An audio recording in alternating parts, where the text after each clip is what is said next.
Welcome to the 18th episode of What Does It Mean with Amanda Wu. I'm your host, Amanda Wu, a mixed media artist and Solas Studio member here in New York. And I'm Brandon Wisecarver, a virtual reality painter and programming director here at Solas. Yeah, you are, Brandon. And during this podcast series, Brandon and I will discuss art news from around the world. Then I'll be doing a long-form interview with a new guest who is a fellow artist. And this week's guest, we got two of them, is Jacob Simon and Chloe Roush. Oh, I love Jacob. Yeah. That's good stuff. I follow him on TikTok. Yeah, that's how most people know him. He's real cool. It's so funny because it was both of our birthdays last week, and we're both Pisces. And when we had met, I was like, casually like, oh, I'm a Pisces. And he's like, oh, I'm a Pisces. And our birthdays are like one day apart. And we're just like, oh my God, twins? Same person, exact same person, maybe. Twinning. Yeah. So that's always fun. Well, it's the news that you've got a doppelganger. Basically, just like, we're not the same age though. No. No. How much is that a factor in astrology? Does it like throw your chart off? No. It's just the day that you're born, not necessarily like the year, I think. It's like the day and the time. Mm-hmm. So like depending on what time you're born matters. But there's more. like a drift. Like 100 years ago, April wasn't like the same time as it is now, right? I think are you trying to like figure out whose astrology of like 100 years ago? You gonna do the math of that? Or? No, but I did find once a star chart for L. Ron Hubbard in an apartment I was renting. It was the only thing in there when I moved in. Mm-hmm. I thought that was a little weird. It makes no sense, but okay. Yeah. All right, Brandon, guess what time it is? It's news time. Hot news with Brandon. Yay! We've got 4 articles today coming from various sources that we're going to cover for you. The first one is Banksy. Banksy's at it again. Back at it. This one's from HuffPost. So this is a Huffington Post article by Lee Moran. And it says, Banksy goes green with new street art that's like an optical illusion. Not everything is as it seems at the elusive British street artist's newest confirmed mural in Finsbury Park, London. Dun, dun, dun. Dun, dun, dun. So basically, British artist Banksy. You know him. Everyone knows Banksy. We all kind of know him. We know who he is, but we don't know who he is. He's just out here making art in the world, and we're like... Yeah. I guess we can show it now. We got the green screen, so I can show the art piece. Yeah, so Banksy made a post of this tree, this like foliage-free tree in Finsbury, and then he did a mural on it where it's basically like the green of the tree that's missing is like spray painted behind on the wall, and then there's a small figure with like a spray can standing behind it, so it kind of looks like the tree has leaves, right? Yeah, from afar, especially since they chopped off the branches like at the top here. Which is so weird. Like that's such a strange location to chop a tree. Yeah, it's interesting. It says here, I'm quoting the article here. It says some people thought it was a message of hope amid the climate crisis, of which Banksy, originally hailing from Bristol in southeast England, has used in his artwork to highlight on multiple previous occasions. Nice. Others suggested it was a pessimistic take on the environment or a commentary on greenwashing. Nice. The tactic the United Nation defines on its website as misleading the public to believe that there's a company or entity doing more to protect the environment than they actually are, which I think makes some sense for this mural. Yeah. Yeah. Although it could just maybe not be that deep. It could just be that Banksy's like, hey, I'm gonna make a tree. It's like there's also part of a tree. Let me make the rest of it. You didn't finish. Sorry. Yeah. I got you covered. Documentarian, this is again from the article, it says documentarian James Peake, the creator of BBC's Banksy Story radio series, said that the message is clear and that nature is struggling and it's up to us to help it grow back. That's nice. Yeah. I like that. Yeah, we definitely have ruined nature, but it's doing its best. Ruined it. Get a new planet. Get another one. We're done with this one. We need to help it a lot. Yeah. Because we've done lots of damage, and we continue to do so. Mm-hmm. Obviously not like the single person individual. It's not our fault, but corporations, look what we've done. Banksy had to make a tree. You've given me paper straws too, as if that's going to help anything. The paper just straws makes me are mad. Really worse. They are worse. Like, it may help. Okay, obviously I love sea turtles. Yeah. My favorite is the leatherback sea turtle. I don't know if you have a favorite one. I don't have a favorite sea turtle. Well, you got to get on it. I think the leatherback's the only one I actually know of. If you were like, name a species of sea turtle, I'd be like, leatherback. You can't even name a green sea turtle? No. They have a green one? It's just green? Yes. Okay. I know leatherback. That's all I know. They have a cool name because they seem like cool turtles. Yeah, Leatherbacks. they're literally so big that they just like warm the water around them, and that's so neat. They're That like is neat. just big. I used to want a turtle or a tortoise or a turtle when I was a kid because they live so long. And I didn't want to deal with a pet dying. So I thought, let me get like the only pet I know of that would outlive me, like a Galapagos tortoise. But I don't think you can just get those as pets. You can get lots of tortoises, but not that one. Not that one. They're too great. Are they alive? Yeah, there's great Galapagos tortoises around still. I think one of them just celebrated his like 200th birthday or something. Get him a cake. Get him a cake, and they're cute and they're slow. Yeah, they're so cool. I have a friend whose dad had the tortoise died, R.I.P. But it was like giant in the backyard and like moved to different locations and so cool. Like also, if you're just like drunk at their house, just hang out with like a turtle, like a tortoise, like that's awesome. Just don't recreate that episode of Strangers with Candy where she accidentally golf clubs the tortoise into the ceiling fan. Don't do that. No, be nice to animals. Big, huge, like. That's cool. Hanging out. I want to hang out with an animal big enough I could ride around. Yeah. I would never ride a turtle around though. I feel like their little legs wouldn't keep me up. No. They're cute. Be nice to animals. Maybe a Saint Bernard. What's the dog? Oh, a Great Dane. No. Or Saint Germain. Saint Bernard. Saint Bernard. That's what it is. Like that movie. Yeah. Or you just get a horse. Oh. Yeah. In Manhattan. Are you a horse girl? I'm a horse girl. A big horse girl. No, actually, I was terrified of horses. Like growing up, my friends would have them at their birthday parties and they'd go riding and I would sit out because I'd be like... You're like, I'm good, thanks. I'm good. That thing could just bit a carrot off like it could eat my finger. I'm scared of it. I didn't want to go. You know, there's a fact that we can also chop our fingers off like a carrot. Does that make you feel better? Yeah, a little bit, actually. A little bit. Let's go on to the next article. Okay. So our next article comes from Arnet News, and it's I read this one earlier, and I'm still trying to understand exactly the issue here, or what they're asking for. So the headline of this one is Judge forbids the Meta Birkin's NFT project from being displayed at a Stockholm museum. Mm-hmm. I thought it'd be fun because it's NFTs and you love them. Oh, I mean, love is a strong word for NFTs. I don't love them, but I definitely... I don't know if I even like them. All right. I'm disappointed by them. I wanted them to be better, and I wanted it to be cooler, but, you know. That's like with most things, so. What are you going to do? So the story about this is from Karen Cahoe. Our girl Karen Cahoe. We do so many articles from Karen Cahoe. We got to get her on the program. Should get her in here. Come through, Karen. Come on, Karen. Come on the show.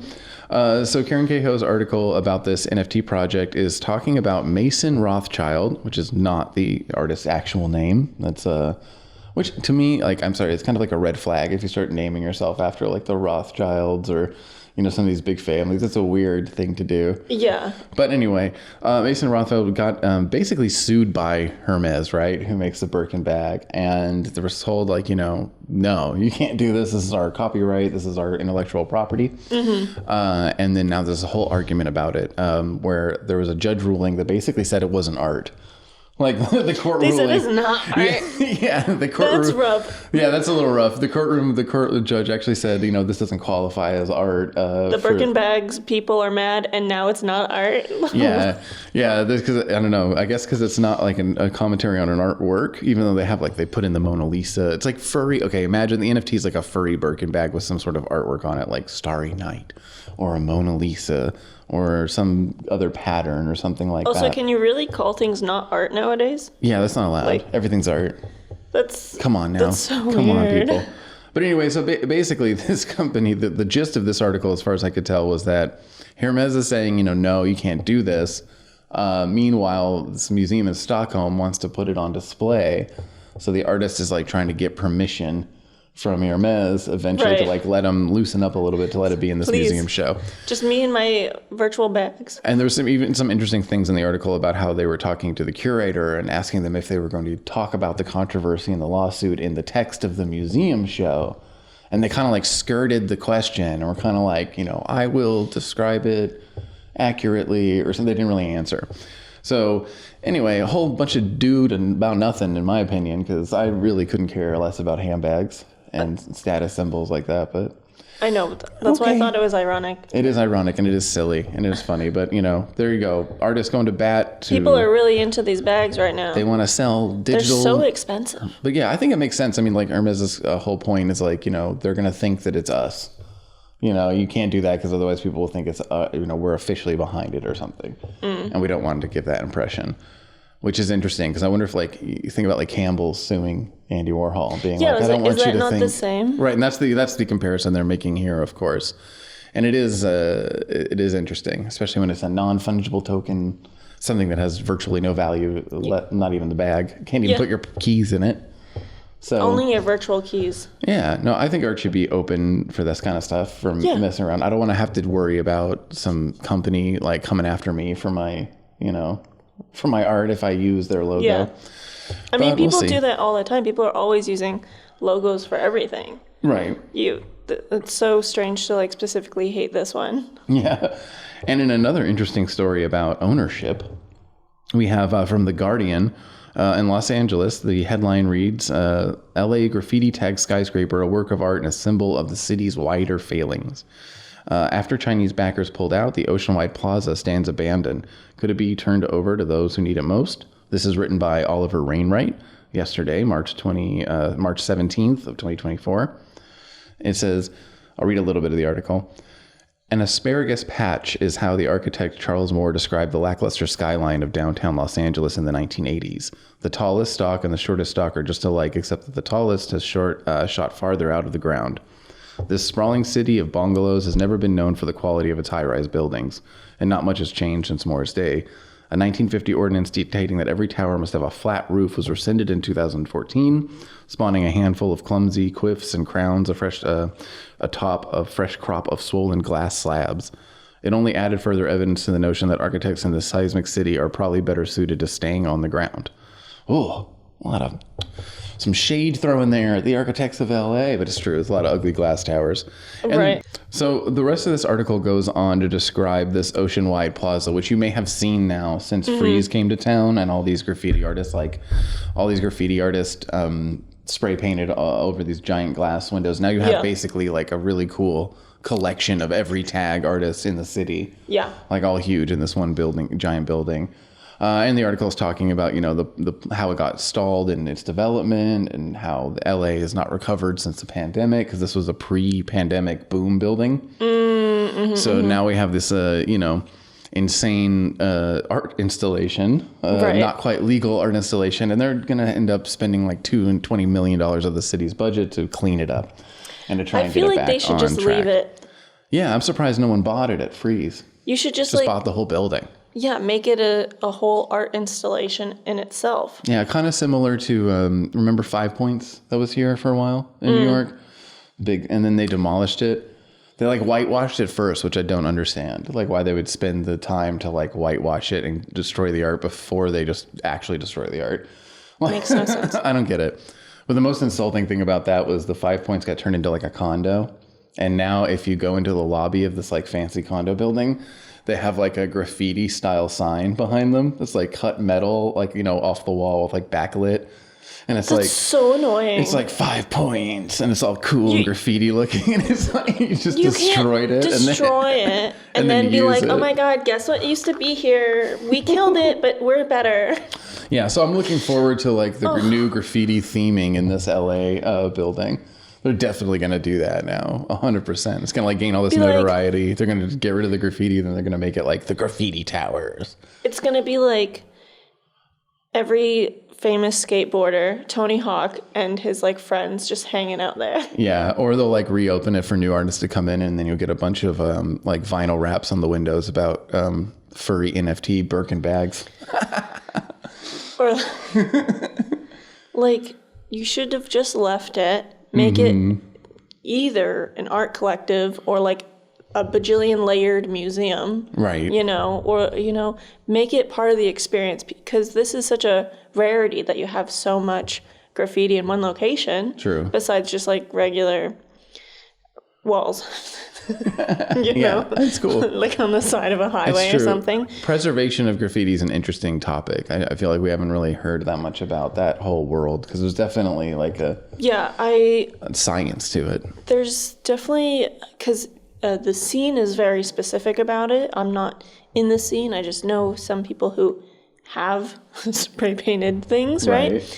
But like, there's the whole, is it art? Is it not art? Is it just for like labeling locations and like whatever, you know?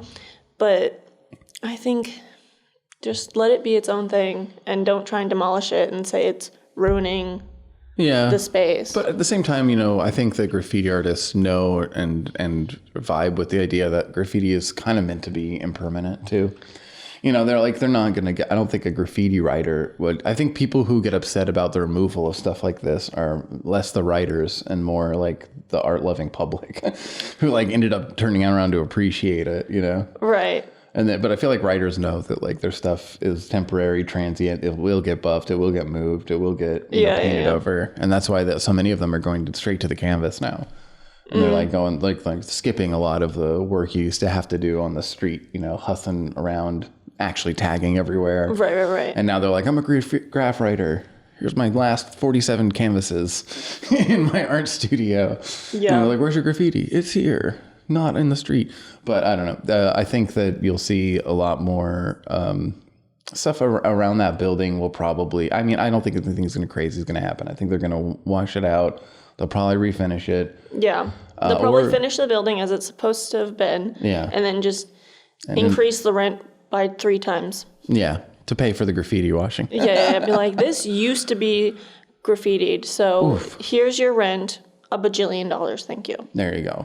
The rent's too damn high. We need Jimmy McMillan now more than ever. Rest in peace, Jimmy McMillan. I don't know who that is. You don't remember the rent's too damn high party? No. That guy who was like running for mayor. He had like big like awesome side chop. Like I think I wasn't paying rent then. Oh man, that makes sense. He had like leather gloves and big side chops. Was this? He was crazy. Like I don't know, like 10 years ago, something like that. Oh, he was amazing though. He had a whole new political party here in New York called the Rent's Too Damn High Party. He's a one issue guy. I had just showed up in New York, so yeah, I was storming. The rent wasn't my problem yet. Yeah, you had yet to learn that the rent was too damn high. It is. Let's end our news segment with a positive note. Okay, I'm something ready. Something you're gonna love coming out of Santa Barbara Community Arts Workshop. Yeah. I picked this for me. Thank you. Yeah. So this is Leslie Dieneberg through the Santa Barbara Independent. Eco Art Show confronts environmental issues at Santa Barbara Community Arts Workshop. The Recycled Show 2024 No Waste Earth art exhibits features creations by 12 different Santa Barbara area artists. Some really cool sculptures, wall hangings going on in here. Yeah. They feature artist Dan Levin's Lil Bottle Cap quilt on the front page, which is a nice quilt made out of bottle caps, essentially. Yeah, they're like stacked like this. Yeah. And then there's different color blockings. It's cool. So art meets environmentalism at the Recycled Show, No Waste Earth, an art exhibit on view, the Community Arts Workshop from March 27th to April 2nd. This is a quote, I believe, by one of the curators. It says, "One only has to look around to see the extent of this community's ingenuity, creativity, and passion for the arts and environment," said exhibit organizer and curator Jamie Jolin Nielsen. "I just decided to kick off Earth Day and curate a unique recycled art event that reflects the region's extraordinary talents and diverse stories and perspectives in confronting environmental issues." So yeah, that's good. Yeah. That's kind of fun. Remember, I threw an art show on years ago called Artist Trash. Oh, nice. And we did a bunch of art made out of recycled garbage and stuff. I sold a $500 tree stump that That's great. Who did that? Who did the tree stump? I think that was I'm spacing on his name right now, but I'll remember. Can you search it? No, I couldn't. I wouldn't know what to search. Oh, okay. But it's really cool. We did a really great show. Mm-hmm. And then I had a guy come in and he was all like weird and like lurking around. Yeah. And then in the back, and then I get on Facebook later that night and he starts like spamming me going like, they're ripping us off. They stole our artist's name and they didn't even credit me. And I'm like, what are you talking about, guy? Turns out he has an artist named Artist Trash. Oh. And so he was like thinking that I knew of them and was doing the show anyway. And I was like, I would have invited him to participate if I knew. If you knew, yeah. I'm like, the assumption that I know is pretty crazy. But art is cool. The earth is cool. It's what we got. Keep making art out of trash, everybody. Yeah. I keep seeing, obviously all the social medias are like geared towards me because that's how the algorithm works. But I keep seeing people making things out of like soda cans. They just like chop it and then chop it so then it's flat and then you can like make prints or make sculptures and stuff. I was like, Environmentalism inspo. Plus, art supplies is expensive. So True. if you already are drinking your little soda or, whatever bevy, then you already have some art supplies. Yeah, art supplies are expensive, so save a bunch of garbage and use that instead.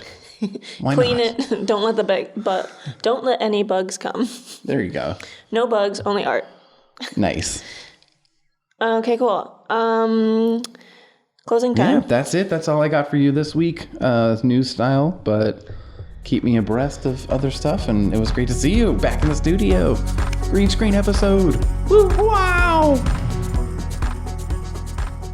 Hello, welcome to What Does It Mean with Amanda Wu. I'm your host, Amanda Wu, and I'm so happy to have you both on my podcast. Hi. Great Hello. to be here. So, there's two of you. This is my second episode of having two guests, so I'm really excited, and I'm extra excited because this is a special podcast because we all met via Marketplace of the Future. Mm-hmm. And this is the first video. Hi. And then, so, first and foremost, if you could both introduce yourself, maybe Chloe first. Okay, cool. Hi, I'm Chloe. I'm an artist and designer living in Brooklyn. And I'm in school for design, but I'm interested in fine art, sustainability, and women's health. That's where I'm at. Yeah. And I'm Jacob. Great to be here. So excited. I am an environmental communicator and content creator. And I basically walk around New York City every day and talk about good news and progress and positivity related to the environment and climate, talking about different solutions and policy updates and progress being made, and make people care and hopefully get involved and take action, making the world a better place. Yeah. That's excellent. All right, perfect. So we did a cute little intro. And so, Chloe, I'm going to ask you some questions first, and then Jacob Simon, we're going to talk after that, and then we're going to do about the cute little collab that we'll circle back to. All right, so I was looking at your website and looking at your art practice and all the different things you're doing. I was just wondering if you could explain how you got into it. I saw that you were a doula. That's super cool. Maybe put some insight on that. Okay, so let's see. I'm trying to think. There's so many places from where the genesis of my art practice was kind of starting to grow. But around the same time that I started painting, I was on a massive life change. I was a pre-med student. I hadn't done any art for a long time. I was really focused on what I could do for myself, essentially. This art practice was I think a lot of art practices start out very selfish, as they should be. Yeah. And then it became a very healing process for me. I essentially was painting through a lot of my anxiety or panic that was happening during the pandemic. And then this is going to sound crazy. I had a dream that I gave birth, and it was so insane. Wow. And then I couldn't stop thinking about it. And then I just decided I'm going to become a doula. I didn't even know what that meant, but I was looking things up, and it started coming up. I got my training in Florida with this amazing community doula, Miss Raina Sterling. She's awesome. And she is a Black community doula focused on basically Black women disproportionately have there's a disproportionate high mortality rate for Black women in labor and delivery spaces. And she's on the field, she's in the field working on that. So I was really inspired.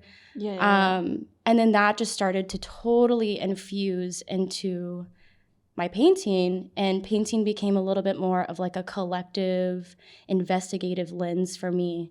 Because as I started to connect with that community and also have my own clients, their experiences were so impactful for me. I kind of needed a space to explore all of the feelings that came up during that.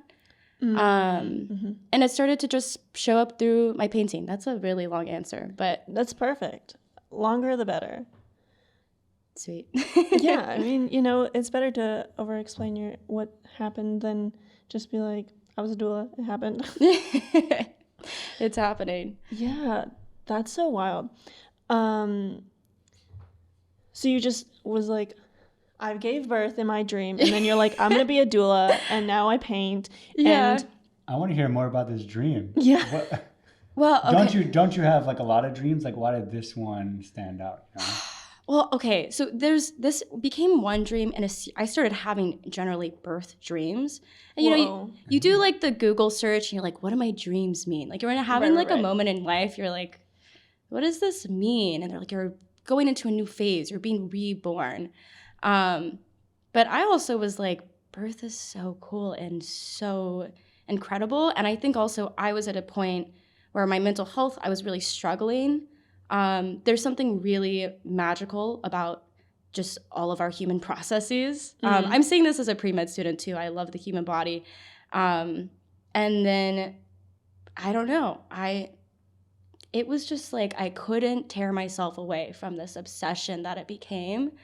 And then once I was there, I was like, I don't know why I was forcing myself to stay away from something that was so obvious for me, you know? It's just like a cool thing to have in life. And I mean, the same with like the art path. I wasn't planning on being an artist ever.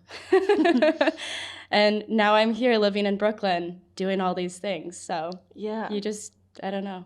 So are you still a doula?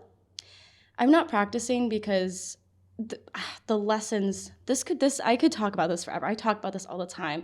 One of the biggest lessons I learned that I think gave me a lens about what I'm looking, or how I want to continue shaping myself as like someone in collective action or in community work, is that individuals, or I feel like as an individual, I cannot do the type of change I want to do.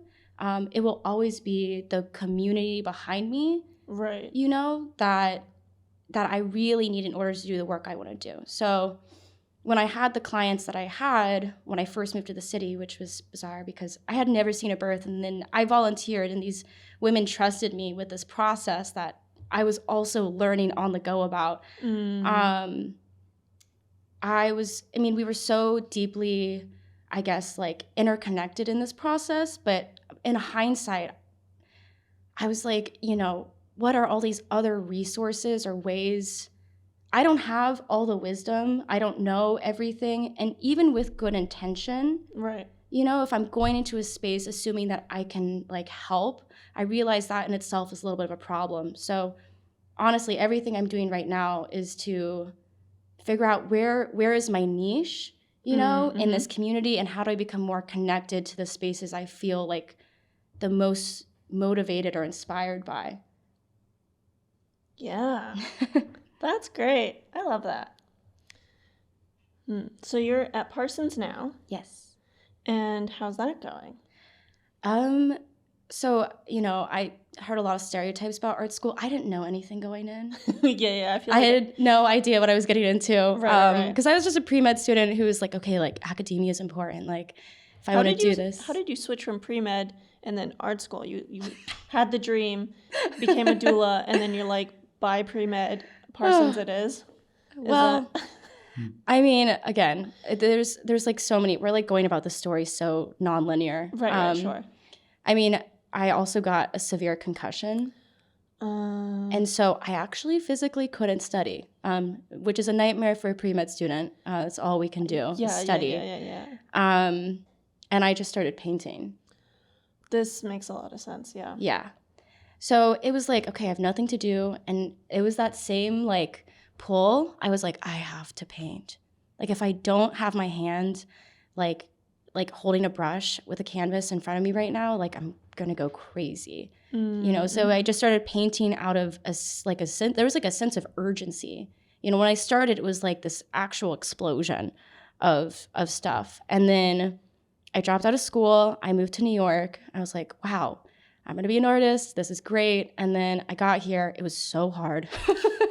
New York is like that. School's like that.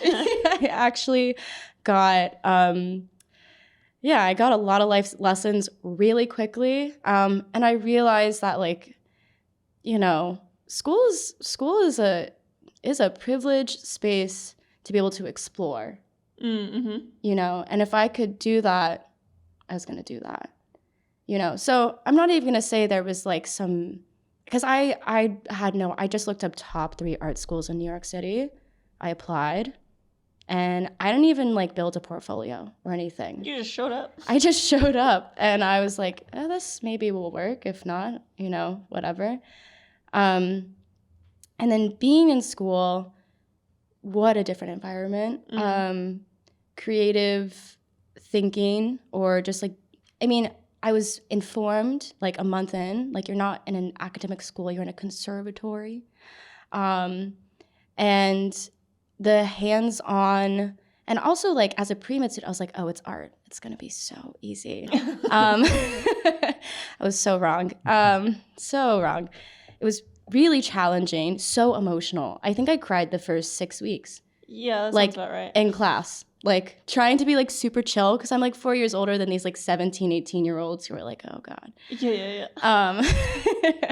And I'm already like pretty emotionally like super open. And they're like, write a poem about your hardest experience in life. And I was like, what? Right now? Like it's 9 a.m. on a Tuesday. Yeah. This is insane. And I was a little skeptical at first because also I was around like a bunch of kids who were figuring things out. And I was going in with so much like drive. I was like, I had to really like F up before I got here, you know? So like, I want to be here. This is awesome. And then I've been watching them figure it out. And I not recently, but like last semester, I went to the open studios for the first time. Mm-hmm. And I was like, I'm never judging anyone here again for how they show up or who they are, because I'm surrounded by so much talent. Mm-hmm. And I was like, again, emotional person. I definitely was teary-eyed walking around the studios just thinking like, man, like I am so proud of all these people for being so awesome. And then I, you know, like could feel that about myself. And I was like, okay, I'm in the right place. I feel good. People here are supporting their like each other's creative processes, and there's definitely a competitive nature to Parsons, but wow. I was like, okay, people are here to do things they really care about. That's a special space to be around. Yeah. It's art school is crazy. Yeah. And can I just add, I was at Please. Parsons, as you know, Yeah. one time for like 20 minutes. And everyone there is the coolest, most hipster, like walking around with so much swagger. And I was like, I am not fitting in here at all. I do not have this level of artistic quality. Like I was very impressed and also like uncomfortable at the same time, but in a good way. Yeah. I could tell that everyone going there was meant to be there. Yeah. Hopefully you feel the same way. And to your point about art school being hard, for sure, like by a landslide, the hardest class I took in undergrad was art history. So much harder than any other class, so much more work. Like the arts are hard. Yeah, they don't mess around. They really don't. Wow, what a whirlwind, yeah. That was great. So basically, your inspiration is based off of everything that you just talked about for the work that you create now. Beautiful. That's such a great explanation. Thank you. Jacob, you want to chime in about what you do? I would love to. Excellent. I perhaps am not as explicitly artistic as the both of you, but That's quite all right. I do have an artistic background. My whole life, I was a figure skater. Yes. I was a pairs figure skater. I started when I was 7 because my older siblings both did it, and I never wanted to. And there was one summer where there was an ice show, and my brother got to stay up past his bedtime, and he got free candy. You're like, And I wanted to stay up past my bedtime and get free. I was so in. I was sold. But I didn't really want to do it, so I did pairs from the start, so I could have a friend to talk to. I love that. That's so sweet. So like from day one, which is super rare in figure skating, usually you do singles for a while and then may transition to pairs. I was doing pairs from day one. I don't think I could say I loved it, but I grew to love it over time. And my plan was to do it through high school and then go to college and be a normal kid. Right. And then my junior year of high school, I made Team USA. Wow. I got 4th at nationals in Look the at you novice go. division, Wow. and I got sent to the Czech Republic and Germany to compete in Grand Prix. And I was like, okay, I can't stop. Like, this is so God. cool. That's amazing. So thank you. So when I graduated, I moved to Colorado to pursue skating full time, did some classes part time on the side. And yeah, that really was the stem of my like passionate creativity, figure skating. I mean, half of our score is how artistic and creative we are. It's called the program component score, and it's the choreography and like the skating skills and your emotion and interpretation of the music, and very inherently creative and artistic. And we would do a bunch of dance classes and take these things that really opened our mind to the arts. Yeah. So I had that kind of passion from the start, just built into me. And then I stopped skating because I dislocated my shoulder. Oh no. It was in a lift, on practice, thankfully not competition, a lift that my partner and I actually invented. Wow. We were so jazzed about it, and the weight no. got too far outside, and my shoulder couldn't handle it, and it snapped out. And the ligaments got stretched, and ligaments are like taffy. They stretch and they don't go back. Yes. So if I would move my arm an inch, it would just pop back out. Oh no. Yeah, not fun, not easy to lift someone after that. I would imagine. So long story short, career over. Great now, fully healed and everything. So no pain, full range of motion, but it took a long time to get to this point. And by that time, I couldn't keep skating. I was too far out of shape. So I had to find something else to do. You're like, oh sweet. my God, what a journey. Yeah. And I was very lost. And I had continued taking classes while I was skating, mostly because my parents are like, you're not stopping. Right. Yeah, that makes sense. And they were totally in the right. Like, it would have been so hard for me to get back into it, I think, if I had stopped. And I was studying communication and media because it was very general. And I liked to write, and I didn't know what I wanted to do besides skate. Yeah. And I was coaching for a while when I was injured and going to school full time, but I wanted to kind of explore the world beyond skating and see what else is out there. Yeah. And I graduated and moved back home to Chicago during the pandemic. And I started working for a PR agency as a copywriter. Nice. And I very quickly learned it was not for me. It was fun for a few months working for big flashy clients and getting to run these giant candy brands, Instagram accounts and write copy for them. And I just wasn't passionate about it. And there were a lot of environmental catastrophes that we were a part of. Right. And it was my job as their PR representation to kind of defend them. And I would, whenever we would get a message or a tweet kind of villainizing us for a practice, I'm like, I agree with them. Like, I want to be on their side making change. So I started taking some environmental climate courses in my free time. And I also started freelancing, doing what I was doing, just writing more. And over time, I was able to kind of increase the level that I was freelancing and got to the point where I felt pretty comfortable supporting myself just on freelance income, quit that full-time job. And then as I took more environmental courses, I was doing a lot of networking with the people teaching these courses, the other people taking these courses, and was able to start working for them. And now I'm fully working in the climate world, doing a lot of my own content. And yeah, that's pretty much the abridged version to get where we are today. That's wild. Yeah. It was a fun ride, not intended at all. And I think it's kind of like they say, the dots connect looking backwards, but you don't know what it is going forwards. So and true. It's been fun. It's been fun, and it's also been a lot of fun more recently to be building my own kind of presence in business and bringing positivity to the climate movement. Yes. So for the people who don't know, do you want to describe your TikToks and what you do in your climate positivity, climativity? Yes, you got it. You got it. Climativity. Yeah, I would love to. So yes, so my TikTok, Instagram persona is just my name and then says, Jacob Simon Says. And every single weekday, I walk around New York City. I find a couple of good stories, usually relating to the climate and the environment. And I just talk about them. And I start all my videos, pretty much all my videos, by saying, for the first and only time, it's today's date. Yeah. And I want to invoke this feeling that this moment is special and make people remember that we literally will not get today back. And even if what we do in our daily lives on our day-to-day basis isn't the most special, the most unique, Right. it still is special because it will never repeat. Mm, And that was actually inspired by an art piece I saw.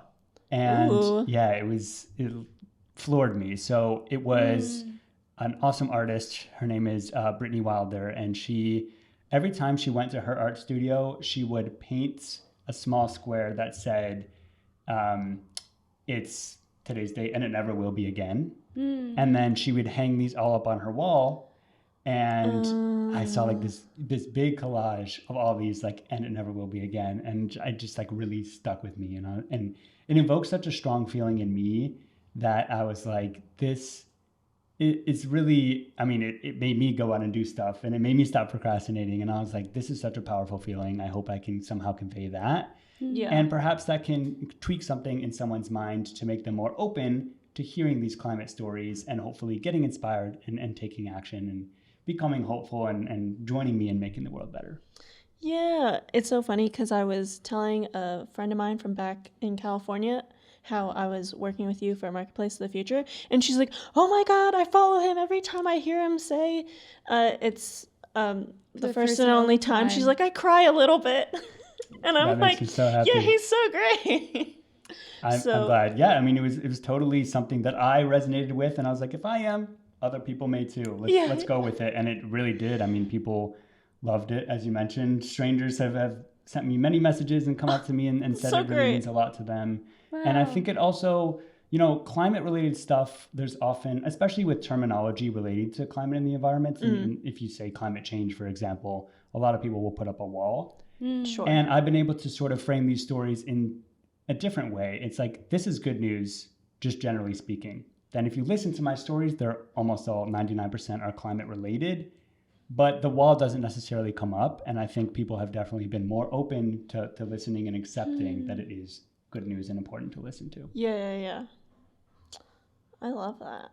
I think the way that you put the wall, that way that you just like framed that, I mean, that's just generally like when we're creating content, like we're always addressing that wall. Sure, yeah. That's a great way to think about it, because especially when there is so much like adversity or just like a lot of like heavy feelings, like we don't want to be, and I honestly think we shouldn't be super open and vulnerable to all this energy that's happening around us, but to connect with like the right intentional things, it's good to like sometimes have like the right keys.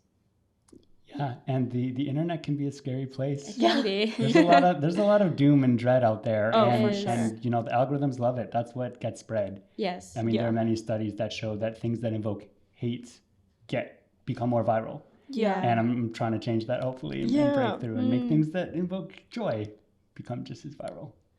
Yeah, that wall is like very specific because I feel like, especially since we're all kind of in like the environmental climate world, right? Like every time someone tries to talk about the climate crisis or climate change or however you want to word it, people are like, "Oh, I don't want to hear about it." Like, I know there's like polar bears, they're sad, and it's because people are always feeling like it's their fault whenever we talk about the climate crisis, but it's not each individual's fault. It's obviously like the bigger corporations who are doing the most amount of damage, but like as people and individuals, our community is the most important to create the change. And so I think people forget how much power they have in a community setting, and so then they're like, "Oh no, I don't want to hear about it. Like, I feel bad enough. I have my own problems. I can't like think about that." But like talking about the climate crisis helps everyone. Yeah. Oh, I don't know if you were about to say something. No, go ahead. I think it is easier to have a collective positive moment as well. I think that's a good space to start, because I think eventually there has to be this like collective burden that we take on. I think that's the thing, is like getting people into the story as we, inform ourselves more. It's really, really heavy. Yeah. But it's not supposed to be like a burden of the individual. It's supposed to be like a burden of the collective, just as there's supposed to be joys of the collective. Yeah. And there's always going to be two sides to that coin. So it just, I think of like playing that like line, like teetering between the two, Absolutely. I agree. It's none of our faults. No. It's no one listening. It's We not your didn't do fault it. either. Yes. But it is our problem to solve. Mm-hmm. And, you know, it's the fault of the systems that we were born into and we didn't get to choose to live in. Yeah. We do live in them and we don't really have a choice. But we do have a choice in what we do in our daily lives, what we talk about, what we spend money on, what we share. And I think that is very powerful. And I've seen it firsthand that we can make a huge difference. And when we rally behind something, you know, we do have impact. And these big companies and governments that are defining the system that we live in serve us. Yeah. And it may not always feel like that and you may not always remember it, but, you know, there are a couple hundred companies responsible for most emissions in the world, but those companies work with thousands of other companies who serve billions of people. Yeah, those umbrella companies. Right. So if the people, you know, at the bottom of this are making it clear that we want things to be different and continuing to hound on that and, you know, not relenting and just convincing them that things can be better and showing them the way, then it's inevitable that it will happen. And there is, I mean, so many people doing so many incredible things, and that's what I highlight every day. I mean, it's truly inspiring to me. And it really, I mean, there's so much good happening out there that I've gotten to the point where I have too many stories to cover now. Ooh. Where, yeah, so I have my kind of system of finding different things going on, and I get to be picky now, which is the best possible That's problem. so good. It's literally, I don't have enough time to talk about all these good stories happening. And most of them stem from people just deciding to do something great and making it happen. And it's a whole range of things. And it's really true that anyone who wants to do something great can. Yeah. Yeah, you were saying that you have too many good news. Where do you find your information? Or is it like a secret? It's absolutely not a secret, mostly because no one would take the amount of time that I take to find all these stories. So I have probably 25 or so publications that I kind of have pinned on my browser that I comb through every morning. Oh my God. And I know that these publications cover climate environmental stories, which is what I care about most of the time. I do cover some other stories from time to time, but I specifically look for the positive, and I kind of bookmark them to, I mean, using an application called Pocket, it saves it so I can read it later. And then I also have a bunch of newsletters that get sent to me daily or weekly or whatever it is that I comb through. And then I've also kind of gotten to the point now where people send me a lot of good stories, and it's the best. Oh, that's I'm lovely. so blessed that the best inbox. I really do. And even friends and family, they just text me a link, and Wow. usually it's something great, and it just makes me so happy. And my followers send me things and my messages and to email, and it's really, it's a lot coming in. And I try to cover stories as recent as possible. Right.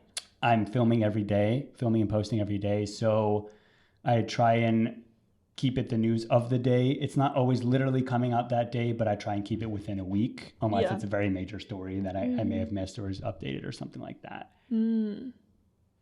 That's incredible. Yeah. I love that. Yeah, you're just like, give me the news. Let's go. Let's talk about it. Go. Yes, and I stuff, like I said, 4-ish stories into one video. Yeah.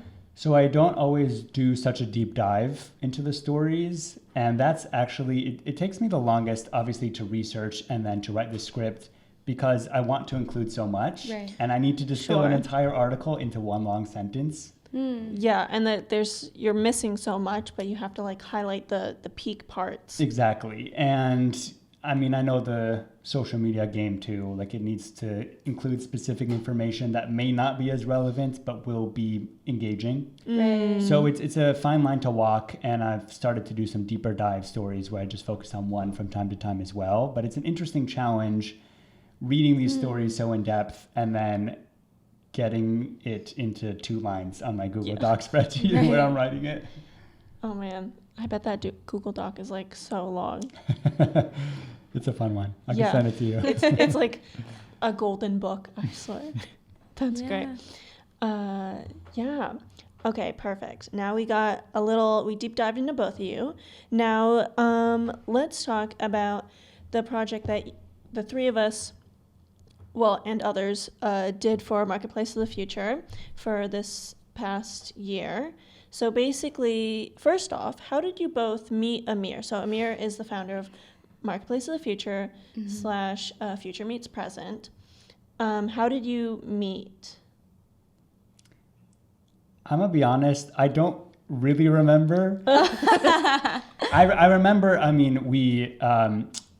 the climate world is relatively small. It is. And doing what I do, I collaborate with people in teams all the time. Yeah. And I love to learn about new things going on. And I actually attended Marketplace for the Future the year before, but I didn't know Amir. I was just as one of my things that sounded cool during New York Climate Week. It is. And we had mutual, it's the best, of It's course. the best. Yeah, I was well guided. And we had mutual connections through something. And I might have reached out first. He might have reached out first. He might remember. I'm not sure. But regardless, we decided it'd be cool to get coffee and just talk about our lives and see what we have going on. Yeah. And Marketplace of the Future came up in that coffee chat. And I was like, oh, well, how can I get involved? I would love to do something. Sweet. And he's like, whatever you want, I'll make it happen. Let's do it. So that was kind of the seed being planted. Yeah. That became this art display. Yes, and it was so funny because basically I was like the artist coordinator, and then every year I try and do something unless something else is like not aligned, and then I can't, of course, life. And so Amir's like, yeah, Jacob Simon, he says he's like positive news everyday TikToks. He's really cool. I talked to him. You'll love him. And I was like, okay. And I was like, what do you want to do? And you're like, well, this is kind of what I do.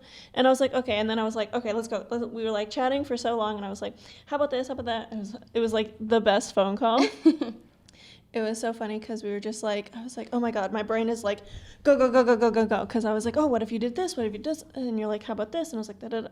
Oh my God. And then I love how it turned out. And then you're just like, I have all these artists. They're coming in. We're going to have it on the wall. It'll be interactive. And then, Chloe, you were one of the artists. Yes. Oh, we didn't even say what the project was. So basically, we had 12 posters. Well, I'm going to say we just for the sake of Hey, no I in team. story. Yeah. So there were 12 posters, and it was your favorite story of each month of the year of 2023. And then you had a new artist for each to represent that story. Yes, I don't have the artistic ability to create a, 36 by 48 poster myself, but all of y'all did. It was so fantastic. And I thought that art was the way to go. And after discussing with you, Amanda, that was clear. And I reached out to artists that I knew, and they knew other artists. And most of them were in the climate and environmental field already. And a few weren't, but we wrangled them in. Yeah, and everyone come through. did such an incredible job. But yeah, it said for the first and only time at the top of these posters, it had the incredible art done by each artist. And then it kind of linked to the article to learn about what was going on that month and what the highlight of the month was. Had a little QR code. You can get more information. It was great. Chloe, how was your experience with that? You were one of the artists. That was crazy. It was awesome. It was crazy. I think as an artist, this was probably this was my first, I guess, professional gig. So that was cool. And you smashed it. Thank you. I also, I think I taught myself how to use Procreate and how to print on a plotter for this project. From a technical perspective, that was crazy. Yeah. I mean, I was like like the whole project was an experiment that like needed to work, and I was like, okay, no pressure. But I don't know. It was pretty awesome, just like knowing. I think because all the art I had created had always come from sort of like a seed in my brain that was like, I would think about like in the shower or something, like knowing that this was like a collective like thing that was going on. And I had seen your videos before I met you, and they started popping up. And I'm definitely someone who like cries watching this Insta Reels and, like cat videos and then like this. And I'm like, oh, this is great. So I was pretty pumped to be, I guess, like creating art that had that I knew already had positive reach, in some way. Being connected to that felt really good. And also just like the planning, the collaboration seeing all the artists and how they interpreted this assignment was so cool. Printing that was only took 10 hours. They look so good though. They looked so good. You pulled it off. But that was so insane. And Jacob was so good about timing because I did not realize how long this would take. And it took a second. So It was an adventure. yeah, you were so flexible. I was like, thank goodness. Yeah, I don't know. It was pretty. I guess like that whole experience that week specifically was such a whirlwind for me. Sure. You know, and I think a lot of great art is created when, you know, you're just kind of like, you're just like in the flow. Like I couldn't get out of the flow because if I did, I would be like, what's happening right now? Yeah, you just got to keep going. You just got to keep Things going. got to happen. Yeah, it was so good. I know, I made a cloud. That was wild. The cloud was so cool. I loved the cloud. Yeah, Mira was like, can you make a cloud? I was like, I don't see why not. Yeah, why not? And then it Figure was it so out. funny because I like brought the cloud to work and my coworker's like, what, why do you have this? I was like, it's a cloud. It's like humongous, right? 5 lanterns, cloud, fluff, Do you lights. still have the cloud? It's actually at Impact Hub. Okay. So if you go to Okay, Impact yeah. Hub, you can spot my cloud. Good to know. Shout out to Impact Hub. Shout out to Impact And Hub. shout out to clouds. And We love them. yeah, you know, bring in the rain, the snow. Too much snow right now. Too much Please. snow. Though it's so crazy because like this is like the first few snows of this year, but also last year we didn't really have any snow. I saw something was a 700-day streak. Yeah. Yeah, talking about the climate 701. crisis. Yeah, Oh, scary. right. It was 1 inch of snow hadn't been reached, like collected in Yes. Central Park for 701 days. Oh. We broke it. I don't believe it. We broke it, thank goodness. I believe it. Yeah. You lived it. I live. Yeah. I mean, I don't like the cold, but we do need the snow. It does help with lots of stuff. We do, and the cold. Yeah, it's time for it. It's time. Like, I don't want it, but we need it. yeah, I agree. I also hate the cold, which is ironic, being a figure skater. Yeah. That was only your career for a hot second. Yeah, like my whole life. But Yeah. you just the well, good you were part of moving your a lot. life. You were moving a lot. I was moving on. So- We got sweaty, despite it being very cold. Yeah, That's for sure. That's good. So this was your first experience at Marketplace of the Future? Oh yeah. I I think just sit a little closer to the mic. I was so thrown into Marketplace. It was almost like comical. Like, I think it was like 6 weeks before the event happened. I mean, the way. Yeah. How did you meet Amir? Yes. I met Amir technically through Facebook Marketplace. Classic. Yeah. I was getting some chairs, Yeah. I think from Claire. And I'm always talking about things I'm interested in. And That's how you get places. yeah, I guess so. And it doesn't matter if it's like somebody's apartment in Williamsburg and they're trying to move out. Like I showed up, Claire's apartment is just like in total, like I'm in move mode. And I was like, so like, what do you think about sustainability and nightlife? And she was like, wait, like this is relevant to me. And I was like, good, because I've been thinking about it. And So funny. I love Because- that. Amir is the definition of both of those things.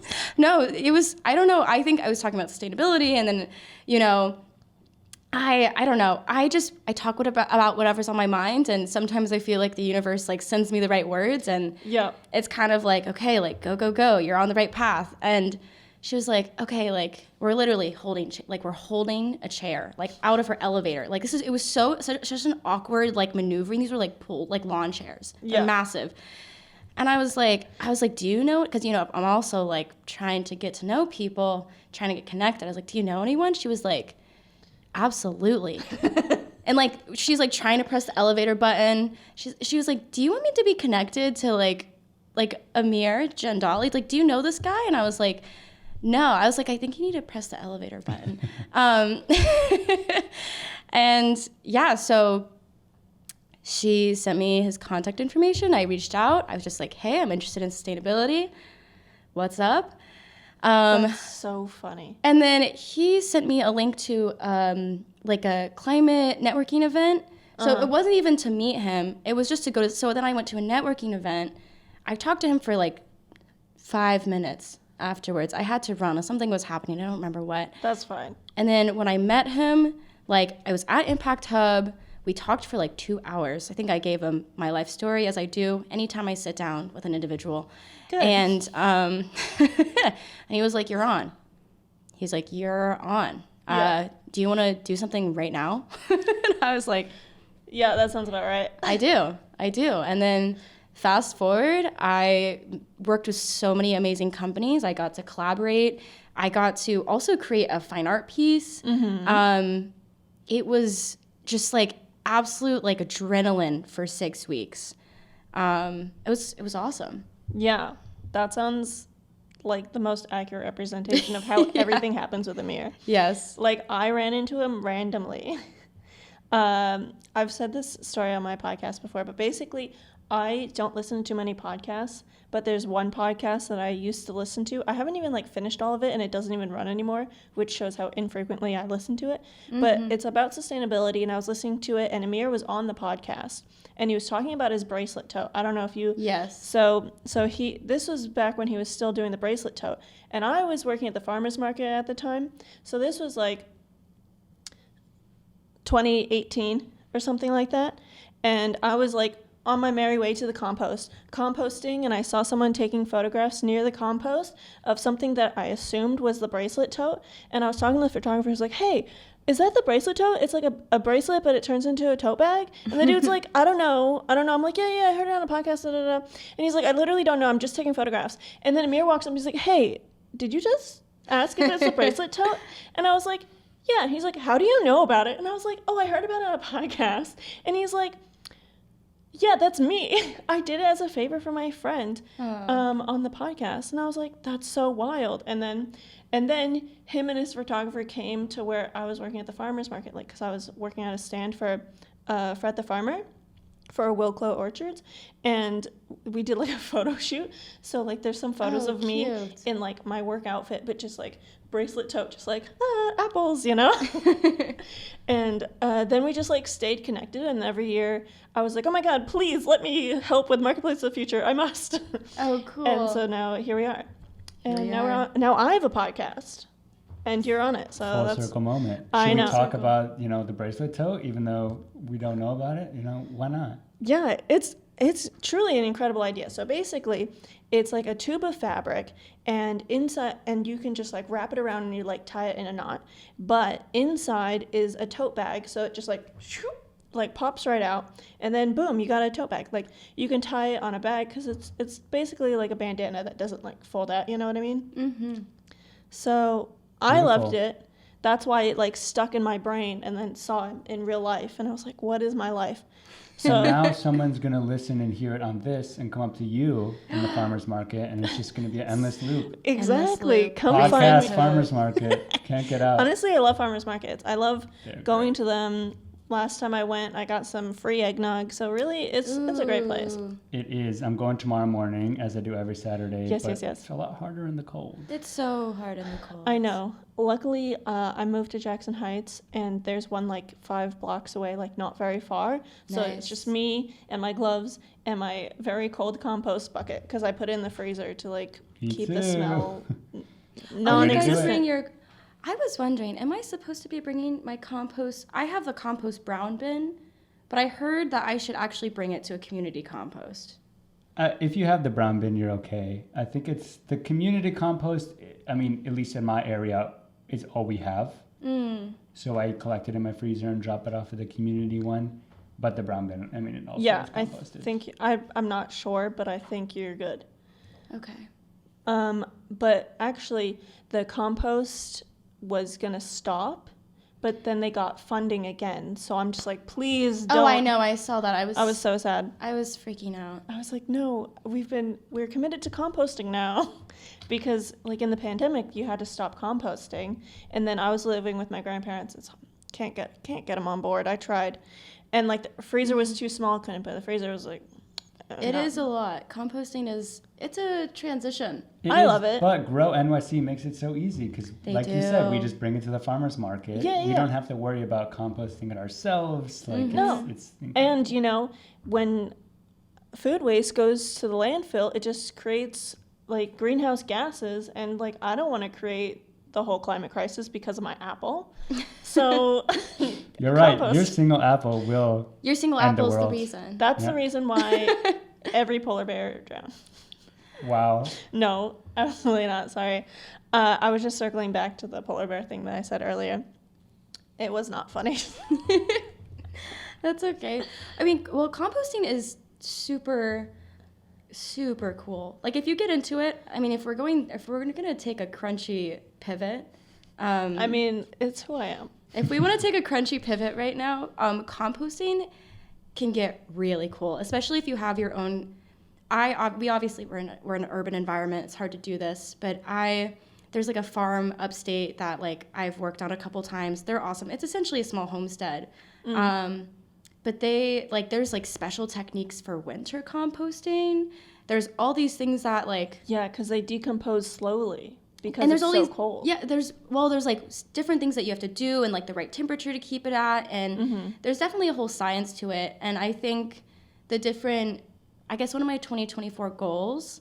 There's so many local community. I guess are they farms, gardens around me that it's time. I'm ready to get involved. Yeah. I'm ready to be in there because I have so many herbs just growing in mason jars Oh my God, in literally my me right now. fridge that I just need to put them in the ground and just like, because they have the community plots where, because there's a wait list to get your own plot for sure, but then they have these community plots where everyone just kind of puts everything in there, and it's Cute. it's mutual. You just you snip the herbs you need, or a little bit of kale, or whatever's there, and it's a great community space. That's amazing. Composting is magical, and we love Compost it. is magical. It is. Oh, it's just okay. Oh, I think maybe a fun way to end it all is one of the biggest things, because we all met through Marketplace, essentially, Marketplace of the Future. yeah. I think one of the biggest takeaways I think about sustainability was just like everyone involved, was so present, was so in it, and Committed to the future. committed. Well, I think a little bit committed to each other, because I think, okay, this is maybe morbid, maybe not morbid. Sure. I was snorkeling off the coast of Spain. This is so random. Incredible. And this, I don't know if she was like Scandinavian or something. She was from somewhere. And we were in the middle of the ocean. And sustainability has been, a topic I'm always on my mind. And I was asking about, I guess, coral reefs and things like that. And she goes, oh, well, this is a rock in space. And I'm committed to, sustainability. But at the end of the day, it's sustainability for humans. Because this is a rock that's the life will figure itself out. So, it's true. I'm committed to humans, be living in a sustainable world. And obviously, we're a part of a greater ecosystem, regardless of how far removed we think we are from it. But it's like we really are committed to each other. When you commit to climate change, you're committing to climate justice, And even just like working Marketplace of the Future, we were all very committed to each other. And I think that is the type of feeling that makes it feel okay when you hear the news, when something's really overwhelming. And even like with the climate positive news, it's like we know there's all this good, but sometimes the good is also the fact that we're all kind of committed to each other in this space, and I think a good thing for people to do in terms of like these small changes is like, don't think individual, just connect to the people around you. The more you connect to people around you, the more we share resources. That alone does a lot. Yeah. Humanity is pretty impressive. It's very impressive. I love talking about this point of how small we are in the universe. Yes. I love reading like astrophysics books and just to me it's very liberating. I know to some it can be perhaps overwhelming, but the fact that there's 100 billion galaxies, each with 100 billion stars out there, and we're just on one little planet. And to me, how I interpret that is that there's no excuse to not give this the best chance that we can to make things as good as we can for everybody. Yeah. Because we are this speck of dust per se, but that means that we are liberated to do whatever we want. And there, any pressures that we put on ourselves are made up in our minds or made up in our systems. Yeah. And Society. exactly. Yeah. And we can choose how society becomes. We can make it as great as possible for everybody, or we cannot. And, whatever's going to play out is going to play out. But I would prefer to choose to do my darndest to make it good. Exactly. And to help humans, to help animals, to help plants. Like, yes, the earth will continue spinning long beyond us. Yeah. But let's save everything we can while we're here. Yeah, because, there's some really cool animals that we haven't even found. Like, we know more about space than the ocean. I'm not trying to have them die because of plastic pollution before we even get to, find them, It's true. Like, and new stuff is discovered all the time. Exactly. I cover these just the other day. Jacob knows. Jacob knows. Jacob says. It was either yesterday or the day before. They did a big study, the biggest study on ocean DNA in the twilight zone of the ocean, which is just below 200 meters where the sun stops reaching. And they found all sorts of new fungi that are kind of similar to penicillin. It's extracted from a fungi, and they think that they'll be able to develop new medicines from it. Wow. No way. All sorts of cool stuff going on. I guess this is like our new E. coli. I mean, let's hope it's a good one. Yeah. Yeah. Ooh, oh my God, so good. Yeah, exactly. Because we're more or less caring about the planet for ourselves, but I always cared more about, not more, but the reason why I got into sustainability was, one, I went to environmental club when I was 8, and I was hooked. You're in. And they're just these oil spills or chemical spills go into the river. I'm like, no, not the rivers. And so I'm just this is terrible. Why would this happen? So I've just been we must fix this. And so that's how it all began. I think I'll ask my closing questions. Are you all ready? Yes. We'll see what they are, and then I'll answer that. You will answer them. Okay. Jacob. Yes. If you could say 3 words that you would describe, well, you're not an artist, but I guess your practice of environmental, or just your practice of who you are. 3 words of who I am. Well, it's tough because usually of my work, of my creative work, Yeah. and what I put out there. Positive, to no one's surprise. Authentic, and inspirational. Yeah, love it. Chloe, if you could say 3 words to describe your work. I had 15 more seconds to think about this. You got it. Empathy. That's the one I usually set up for everything. I guess empathy, collective, and healing. Yeah.